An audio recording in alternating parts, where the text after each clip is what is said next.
Former FW ako from Saudi to Hong Kong for 13 years. Pero sa Hong Kong talaga ako nagtagal. Pagka ako sa Hong Kong, so nakita ko ang negosyo way back 2022, pandemic time. So yung angel ko, si Upline Evelyn Dumara na isang malupit din, na isang FW na kumita na rin ng 6 digit dahil sa negosyo ito. So naghawan din ako. So nung Stranger?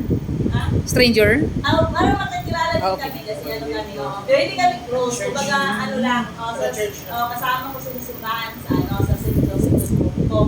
Tapos, nung nag-ano ko sa kanya, nagtanong ako, paano ba yung negosyo yan? Tapos pumasok ako sa business presentation, 9:30. So, nung nag-close din ko sa akin, yung nag-closing si Upline Ronilyn. Kaya hindi ko talaga maano yun.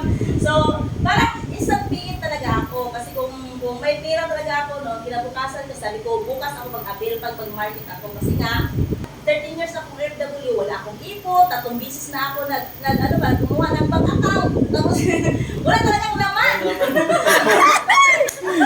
Lagi na ako kumuha. Sabi nakaka-relate yun. Hindi ko talaga malagyan. Sabi ko, parang nag-sumpiti ako. Sabi ko, Lord, ganito na ba talaga yung buhay ko? Siya na walang nahulog.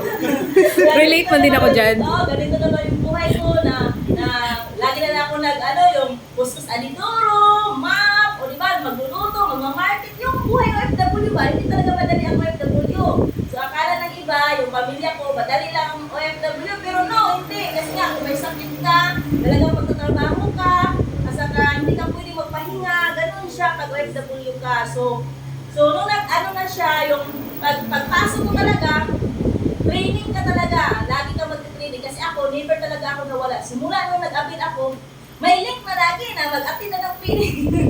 Di ba? Laging training. Tapos hindi ko noon ganito pala ang negosyo pala. So, importante din, yung nag-ano din ako ng, yung multiple account. Yun din yun. Nag-multiple account ako, ginawa ko ng paraan. Kahit 8 months na yung visa ko, umutang talaga ako ng bangko. Kaya lahat ng mga friends ko, yun nga, sinabihan ako na scam na yung negosyo ko, sinabihan din ako na yung utot, kumabalik yung puhunan mo, pero sa awa ng Panginoon, nabalik na. Nabalik na. Saka, alam mo ba, Nakautot na mas Umuwi ako, wala akong pera talaga kasi nga 8 months na yung visa ko, umutang pa ako kasi nga kumuha ako ng multiple account, pero wala na akong ibang ngayon. Kumbaga, wala na akong ibang ginagawa. Ito na lang talaga ang living price. Ito lang bumubuhay sa akin. Grabe, galing. Kami dalawa. O, di ba?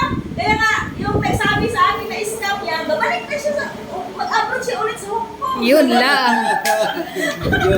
Ganon siya. Kaya talaga sa training, kasi nga, nandyan sa training lahat. Paano ka mag-close deal ng client, paano mo i-share.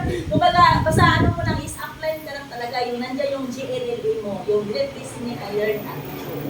So, yun ang ginagawa namin dalawa. So, siya ngayon kasi 200, kasi di ba, bago pa kami. Siya kasi 200 achiever na siya. Wow! Then, 100 na rin ako. Galing. Kumbaga, nabalik na talaga yung so, hindi pa kami masyadong nasa learnings pa kami, pero kumikita. Galing, Diba? galing. At saka may na-handle na rin din ako ngayon. Marami akong Hong Kong at saka Saudi. Kumbaga pakunti-kunti, dati dalawa lang kami. Pero ngayon, nasa 13, 14 na kami. Wow, grabe. Ganun siya. Yun lang ang ko kasi siya. Thank you sa power sharing. Galing.